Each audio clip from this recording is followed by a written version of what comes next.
நேற்று அதில் ஒரு தீர்மானம் வந்து திராவிடத்தை அழிப்போன்றாங்க. திராவிடத்தை அழிப்போன்னு சொல்லக்கூடிய தீர்மானத்தை போடும்போது அந்த பேச்சு வரும்போது அண்ணா திராவிட முன்னேற்ற கழகத்தோட 5 மந்திரிங்க உட்காந்துருக்காங்க. இதை விட வெக்கங்கட்ட காரியம் ஏதாவது இருக்க முடியுமா? எதுக்கு கட்சி பேரில் திராவிடன்னு வச்சிருக்க நீ? இதுக்கப்புறமா அந்த பேர் உங்கள் கட்சிக்கு தேவையா?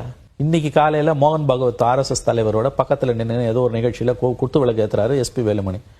மோகன் பகவத்தோட ஸ்டேஜை ஷேர் பண்ணுற லெவலுக்கு அதிமுக வந்த பிறகு அந்த கட்சிக்கு வந்து தமிழ்நாட்டில் மதசார்பற்ற சக்திகள் யாராவது ஓட்டு போடுவாங்களா? அந்த கட்சி வந்து எப்படி வந்து திராவிடன்ற பேரை வச்சுக்கிட்டு அண்ணான்ற பேரை வச்சுட்டு மக்கள் மத்தியில் ஓட்டு கேட்கும்? ஏன்னா மக்களை ஏமாத்துறதுக்கு ஒரு அளவு இல்லை. உங்க திமுக எதிர்ப்பு இந்த அளவுக்கா போய் கீழே போய் நிற்கணும்? அதுல என்னன்னா அவங்க தெளிவா புரிஞ்சுக்கிட்டாங்க, இனிமே இஸ்லாமியர்கள் வாக்குகள் கிறிஸ்தவர்கள் வாக்குகள் வராது, வெளிப்படையா ஜோதியிலே போய் ஐக்கியமாயிட்டாங்க. பிஜேபியோட எலக்ட்ரல் அண்டர்ஸ்டாண்டிங் வைக்கிறது கூட வேறங்க, அவங்களோட அஜெண்டாவோட RSS ஓட மேடை ஏறுறாங்க. ஜெயலலிதா பிஜேபியோட அலைன்ஸ் வச்சப்ப கூட அந்த மாதிரி எல்லாம் RSS ஓட மேடை ஏறினது கிடையாது. மோகன் பகவத்தோட மேடையில ஏறாரு வேலுமணினா என்ன சொல்ல வரீங்க? முருகன் மாநாட்டில் 5 பேர் உட்கார்றா மந்திரினா என்னது இதெல்லாம்? சோ மொத்தமா ஐக்கியமாயிட்டாங்க.